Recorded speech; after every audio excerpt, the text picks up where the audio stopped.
नमस्कार। आज मैं फिर आपके सामने अपराध की एक और घटना लेकर आया हूं। कल मैंने आपको पुलिस के एक खोजी कुत्ते के बारे में मतलब एक अपराध के सिलसिले में एक खोजी कुत्ते के बारे में बताया था, जिसने पुलिस को बहुत महत्वपूर्ण सुराग दिए थे। उसी से प्रेरित होकर 3 साल पहले की एक घटना मेरे दिमाग में थी, जहन में थी, जिसको कोट किया जाता है कभी कभी, जिसमें केवल खोजी कुत्ते ने एक ब्लाइंड मर्डर का अनावरण कराया था। घटना राजस्थान प्रदेश की थी।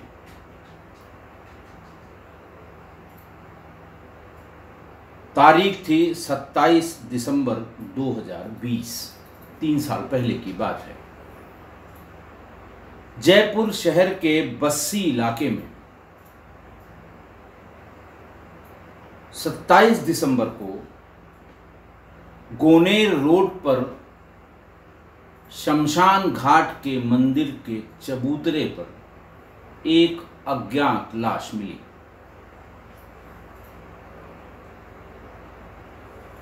पुलिस के सामने पहचान का संकट खड़ा हो गया।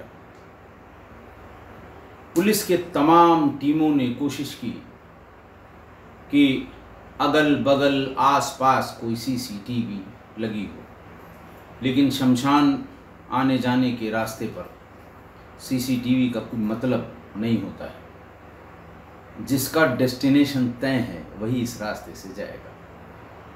बहरहाल कोई सीसीटीवी फुटेज, सीसीटीवी कैमरा कहीं नहीं मिला। लोगों को भेज के, लोगों से संपर्क करके, फोटोग्राफ छाप के, पोस्टर लगा के पहचान की कोशिश की गई।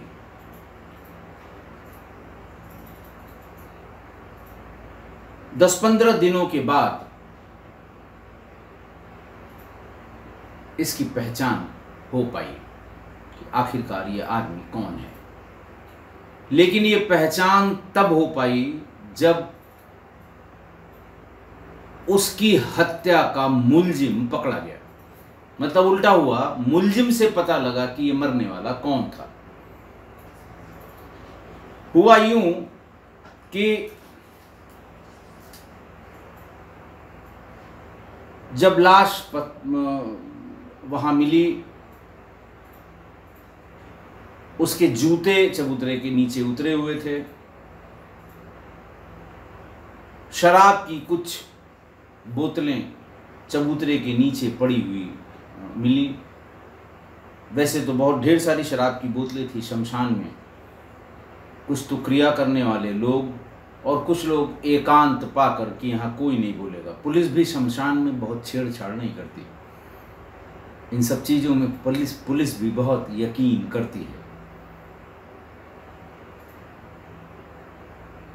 बहुत ज़्यादा वहाँ पर जब तक कि कोई बड़ा अपराध न हो जाए, सार्वजनिक स्थान पर वैसे शराब पीने के लिए पुलिस तमाम हाथ पैर मारती है अगर सूचना मिलती है। लेकिन शमशान में आपने कभी नहीं देखा होगा कि शमशान में शराब पीने वालों को पुलिस पकड़ कर ले गई हो। तो इस तरह से भी लोग शमशान का इस्तेमाल करते हैं। लेकिन सामान्य शराब पीने वाले लोग सड़क के किनारे पी लेंगे, शमशान में नहीं जाएंगे। सबको एक बात का डर लगता है, पता नहीं किसकी आत्मा, पता नहीं कौन सा भूत, कौन सा प्रेत। हर आदमी डरता है सिवा उसके जो शमशान में तमाम क्रियाएं करते हैं, शमशान के देवता की पूजा पाठ करते हैं। वो बिल्कुल निडर होकर, निर्द्वंद होकर वहाँ जाते हैं और अपनी क्रियाएं करते हैं। तो इसलिए उसका शमशान घाट का या शमशान जहाँ शव जलाए जाते हैं उसका बड़ा लिमिटेड स्कोप है। या तो शव जलाते समय लोग आते हैं, शव जलाया और चले गए, वहाँ टिक कर रहने वाले आपको बहुत कम मिलेंगे। उससे दूर हटकर लकड़ी और बाकी जो शव जलाने में सामान इस्तेमाल होता है उनकी दुकानों के लोग रहते हैं, लेकिन रात में वो भी नहीं रुकते हैं। तमाम किस्से कहानी आपको बताएंगे कि क्यों नहीं रुकते हैं। रात में किसी को ज़रूरत अगर पड़ती है इस तरह की इमरजेंसी, तो वो उसको घर से बुला के ले आता है। वैसे भी सूर्यास्त के बाद बहुत कम लोग शमशान में शवदाह करते हैं। ऐसी मान्यता है कि सूर्यास्त के बाद अंतिम क्रिया नहीं की जा सकती। तो बहरहाल पुलिस ने शाम का इंतज़ार किया कि रात में कोई आना नहीं है, दिन में एक बार कोशिश कर लेते हैं, शायद कोई इसको पहचान ले। नहीं पहचान में आया। पुलिस ने जो वहाँ के एसीपी थे सुरेश सांखला, उन्होंने कहा कि खोजी कुत्तों को बुलाया जाए। हमारे डॉग स्क्वाड का जो वहाँ स्नाइपर डॉग है जयपुर में, उसको बुलाया जाए। हो सकता है वो हमें कहीं पहुँचा दे जिससे हम इसकी पहचान कर सकें। थोड़ी देर बाद वो खोजी कुत्ता भी आ गया जयपुर शहर से। पुलिस लाइन से उसको सूचना दी गई, मौके पर पहुंच गया। उसने सबसे पहले घटनास्थल पर पड़ी जूतियों और बिखरे खून को स्मेल किया। उसके बाद शाम लगभग हो गई थी, उसे उस चबूतरे पर चढ़ाया गया जहां पर उसका शव पड़ा हुआ था। वहां वो सूंघने के बाद ये स्नाइपर डॉग वहां से चल पड़ा। चलते चलते करीब 2 किलोमीटर का रास्ता उसने तय कर लिया और रीको एरिया में पहुंच गया। मतलब शमशान घाट से, घटनास्थल से 2 किलोमीटर दूर रीको एरिया में। और वहां ईंटों के टेन शेड में बने एक घर के सामने रुक गया।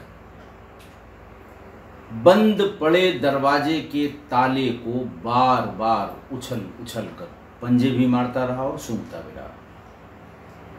हैंडलर से पूछा गया कि भाई इसका क्या इशारा है। उसने कहा साहब, जो अपराधी जिसने वो अपराध किया है उसने इस ताले को छुआ भी है, आने के बाद, आने के पहले, लेकिन उसकी स्मेल, जो घटनास्थल पर स्मेल थी, वो इस ताले पर भी आ रही है। आसपास के लोगों से पूछा जाने लगा कि भाई ये ताला कब बंद हुआ और किसका है। आसपास के लोगों ने बताया कि साहब ये सूर्या लोहार का है। फिर उसे मृतक की फोटो दिखाई गई कि भाई ऐसा तो नहीं कि यही वहां मरा पड़ा हो। उसको देखने के बाद लोगों ने बताया कि नहीं साहब, ये सूर्या लोहार की फोटोग्राफ नहीं है। सूर्या लोहार के नंबर, उसका मोबाइल नंबर जहां वो काम करता था, वहां से पुलिस ने प्राप्त किया और साइबर सेल के प्रभारी हेड कांस्टेबल प्रद्युम्न शर्मा को ये काम दिया गया कि ये देखें कि इसकी लोकेशन इस समय क्या है। 2 दिन की कड़ी मशक्कत के बाद साइबर सेल के प्रभारी हेड कांस्टेबल प्रद्युम्न शर्मा ने सूरज के मोबाइल फोन को ट्रैक कर लिया। इसमें उसके बगरू में होने का पता लगा कि इस समय वर्तमान में वो बगरू में है। फिर बस्सी के थाना प्रभारी सोहनलाल के नेतृत्व में एक टीम गठित की गई और साथ साथ हेड कांस्टेबल प्रद्युम्न शर्मा को भी भेजा गया कि वो लोकेशन को देखते रहें। अगर वो स्टैटिक लोकेशन है तो फिर वहीं आसपास ढूंढा जाए, और अगर वहाँ पहुँचते पहुँचते इसकी लोकेशन चेंज हो जाती है तो नई लोकेशन पर इसे ढूंढा जाए। बहरहाल थाना प्रभारी सोहनलाल वहाँ पर पहुँचे। थोड़ा बहुत आगे पीछे लोकेशन हुई तो उसे उसके नाबालिग साथी के साथ राजा धोक टोल प्लाजा के पास पकड़ लिया, क्योंकि अड़ोसियों पड़ोसियों से उसके हुलिया, चाल ढाल, कपड़ों की जानकारी पुलिस ने ले ली थी। बहरहाल सूरज लोहार और उसके साथ उसका एक नाबालिग साथी पकड़ा गया। उसे पकड़कर मौके पर लाया गया। इस सिलसिले में एडिशनल डीसीपी मनोज चौधरी ने बताया कि थोड़ी ना नुकर के बाद उसने बता दिया कि मृतक का नाम राम अवतार है। यानी मुलजिम पकड़ा गया, मुलजिम ने मृतक का यानी क्राइम के बारे में बताया, वरना मृतक की पहचान नहीं हो पा रही थी। उसने बताया कि इसका नाम राम अवतार उर्फ भगवान है और वो बहुत लंबे समय से रीको एरिया में मजदूरी करता है। शाम को शमशान में, जो शमशान में क्रिया करने वाले लोग हैं, उनके साथ बैठकर शराब पीता है। उन्होंने बताया कि 27 दिसंबर को यानी घटना वाली रात शमशान की पूजा पाठ करने वाले कुछ लोग आए थे, जिन्होंने पीने के लिए एक बोतल, पीने के क्या वहाँ चढ़ाई जाती है शराब, जो वहाँ पे ज़्यादातर तंत्र मंत्र की क्रिया की जाती है। आप YouTube पे देख लीजिए, हज़ारों शमशानों के, हज़ारों तांत्रिकों के, फर्जी वाले जितने तांत्रिक हैं उनकी सबको आपको वीडियो मिल जाएगी। आजकल नए लड़के जो है ये एक्सपोज करने के लिए अपना अपना मोबाइल लेके जाते हैं और इस तरह अघोर पीठ पर तांत्रिकों के यहाँ, जो फर्जी वाले हैं, उनके यहाँ जाकर शूट करते हैं। तो वो क्रियाकलाप भी देखिए कि सामान्य आदमी तो जाए तो डर जाए, और उसको डराने का भी सारा उपाय वहाँ ये जो लंपट टाइप के तांत्रिक बैठे होते हैं वो करते हैं, ताकि उससे वसूली की जा सके डरा धमका के। तो उन्होंने बताया कि उन तांत्रिक क्रिया करने वालों ने जो प्रसाद की चढ़ाई हुई एक बोतल शराब थी वो इनको पीने के लिए दे दी। पीने वाले 3 थे, राम अवतार, सूरज और सूरज का नाबालिग साथी। थोड़ी देर में ही वो एक बोतल शराब खत्म हो गई। सूरज ने राम अवतार से कहा कि तुम्हारे यहाँ इतने जानने वाले हैं, एक बोतल शराब और मंगाओ। राम अवतार ने कहा कि जिनको पूजा पाठ करनी थी वो चले गए, हम अपने पैसे से कहाँ मंगाते हैं और ना हम अपने पैसे से पीते हैं। तो उन्होंने कहा चलो आज अपने पैसे से मंगा दो। पहले से पी रखी थी, बातचीत हुई, तनातनी हुई, लात घूसा शुरू हो गया। ऐसे में राम अवतार ने सूरज को जमीन पर गिराकर लातों से मारना शुरू कर दिया। सूरज का नाबालिग दोस्त शव की अधजली एक लकड़ी शमशान से घसीट लाया, शव के चिता में से घसीट लाया, और उसने सूरज को वो लकड़ी, मोटी लकड़ी दे दी। सूरज जमीन से उठा और उसने राम अवतार पर ताबड़तोड़ उसी लकड़ी से हमला कर दिया और उसे तब तक मारा जब तक उसकी जान नहीं निकल गई। नेचुरली शराब के नशे में, शराब तीनों ने पी थी, एक बोतल पर्याप्त पी थी, दूसरी बोतल के लिए ये झगड़ा हुआ था। तब पुलिस के होश में होश आए, पुलिस के जान में जान आई, और एक खोजी कुत्ते ने मुलजिम के साथ साथ अज्ञात लाश और इस मर्डर मिस्ट्री का खुलासा कर दिया।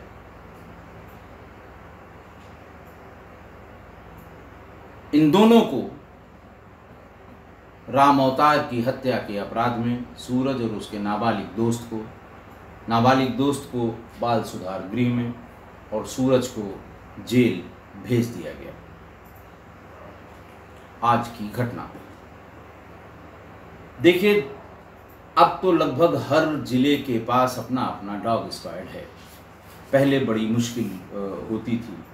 रेंज हेडक्वार्टर पे या जोन हेडक्वार्टर पे जब हमने नौकरी शुरू की थी, बात 90 की है, तब सोनभद्र में अगर कोई घटना होती थी जिसमें कहीं हाथ पैर मारने पे भी कुछ नहीं मिलने की संभावना होती थी, तो डॉग स्क्वाड बनारस से मंगाया जाता था, क्योंकि बनारस रेंज हेडक्वार्टर था। बनारस से डॉग स्क्वाड के आने में भी 3-4 घंटे लगते थे, और अगर मध्य प्रदेश के बॉर्डर पे कोई घटना हुई है तो पुलिस लाइन बनारस से चलने और घटना स्थल तक पहुंचने में 6-7 घंटे लग जाते थे, क्योंकि खोजी कुत्तों की अलग नस्ल होती है। इनकी खरीदारी सामान्य रूप से उत्तर प्रदेश में जो यूनिट्स के लिए ख़रीदा जाता है वो हैदराबाद से होती है। वहाँ बड़े प्रोफेशनल लोग हैं, बहुत बड़े बड़े यार्ड्स बना रखे हैं, हजारों हजार वहाँ पर छोटे स्नाइपर डॉग्स मिलते हैं। फिर सीआरपीएफ के ट्रेनिंग सेंटर में इनको भेजा जाता है। साथ में एक हैंडलर की ट्रेनिंग के लिए भी सिपाही भेजा जाता है। फिर वो उनसे बंध के रहता है कम से कम 10-12 साल। वो हैंडलर कहीं और नहीं जा सकता है। इस आशय का एक बॉन्ड भरवाया जाता है कि ये हैंडलर ही उसको हैंडल करेगा। और जो उसकी ट्रेनिंग होती है, जो सिखलाई होती है सूंघने की, सूंघ के पकड़ने की, उसका पूरा कोर्स होता है। एक तो ये ट्रैक करने वाले, स्मेल को ट्रैक करने वाले, दूसरे गन पाउडर को सूंघने वाले। जो आप देखते हैं कि कभी कभी स्वतंत्रता दिवस या उसके आसपास गंभीर घटनाओं को रोकने के लिए रेलवे स्टेशन पे एक डॉग के सहारे 10-15 लोग घूमते हुए आपको मिलेंगे। वो ट्रेन के डिब्बों में भी उसकी स्नाइफिंग उससे कराई जाती है। बेसिकली वो गन पाउडर या बारूद के अलग अलग अवयवों को सूंघने की क्षमता रखते हैं।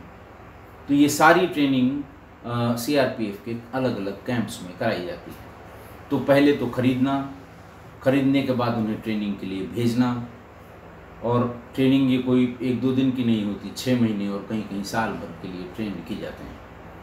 लेकिन कुछ हैंडलर्स बहुत अच्छे होते हैं जो उस ट्रेनिंग को जब वो वापस अपने डेस्टिनेशन पर आते हैं, डिस्ट्रिक्ट में या रेंज हेडक्वार्टर में या जोनल हेडक्वार्टर में, तो वो वहाँ उस ट्रेनिंग को बरकरार रखते हैं।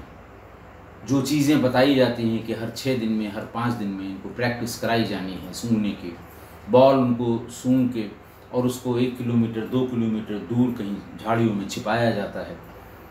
उनकी आँख में पट्टी बांध के उन्हें सूंघाया जाता है। फिर वो स्मेल से 2 किलोमीटर 3 किलोमीटर जाकर उस बॉल को ढूंढते हैं। तो उनकी प्रैक्टिस बराबर कराई जाती है। तो जो हैंडलर बहुत काबिल होते हैं उनके परफेक्शन का कोई जवाब नहीं होता। कभी कभी इन स्नाइपर डॉग्स पे या डॉग्स पर खर्चा किए जाने वाला पैसा, इनकी डाइट फिक्स होती है। 40 रुपये या 50 रुपये पर डे की डाइट होती है, जिसमें कितना प्रोटीन होगा, कितना मीट होगा, क्या होगा, सब फिक्स है। वो इन्हें मिलता है कि नहीं मिलता है। तो बहुत पैसा इस पे सरकार खर्च करती है। और कभी कभी सरकार की बड़ी खिंचाई होती है। जब किसी बहुत इम्पॉर्टेंट केस में डॉग स्क्वाड फेल हो जाता है तो अखबार सबसे पहले यही लिखता है कि इतने 1000 रुपये महीने खर्च करने के बाद भी ये डॉग वहाँ से घूम कर चला आया, ये खोजी कुत्ता घूम कर चला आया। लेकिन ये सच नहीं है। थोड़े मोड़े केस ऐसे हो सकते हैं, लेकिन जहाँ पर आइडियल कंडीशन है, जहाँ वो काम कर सकता है, बहुत बड़ी बड़ी मर्डर मिस्ट्रीज़ को स्नाइपर डॉग्स ने खोला है। बहुत बड़ी बड़ी, छोटी मोटी नहीं, बहुत बड़ी बड़ी। और बहुतों के बारे में मैंने आपको किस्सा गोई में ही बताया है। इसलिए इन्हें बेकार समझने की गलती किसी को नहीं करनी चाहिए। ये बिल्कुल काम के हैं। हम ये कहते हैं कि अगर ये भाई, इनकी ज़रूरत तब पड़ती है जब हम तमाम दूसरे साधनों से भी अभियुक्त तक नहीं पहुंच पाते, या हमें लगता है कि बहुत मुश्किल है वहां तक पहुंचना। और स्मेल ख़त्म होने के पहले, मौके की स्मेल ख़त्म होने के पहले इनका इस्तेमाल किया जाना ज़रूरी है। यानी सही टाइम पर, सही जगह पर, सही स्नाइपर डॉग अगर पहुंच जाए तो पुलिस की तमाम मुश्किल आसान कर देता है। इसलिए इन्हें बेकार समझने की गलती नहीं करनी चाहिए। वैसे आज की घटना का गुनहगार तो शराब है। शराब के लिए, शराब के कारण, शराब और पीने की तमन्ना रखने वाले अपराधियों के बीच झगड़ा हुआ और 2 शराबियों ने एक शराबी को पीट दिया। वो शराबी मारा गया। शराब ने तो बड़े बड़े अनर्थ किए हैं। बहुत ढेर सारे ऐसे आपराधिक किस्से हमने आपको बताए भी हैं।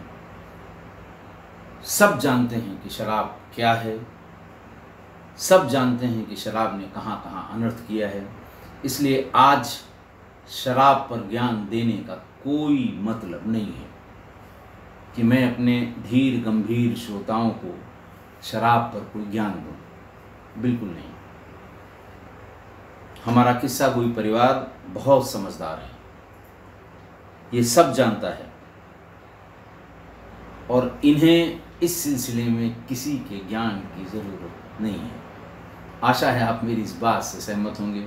आज के लिए इतना ही। बहुत बहुत धन्यवाद।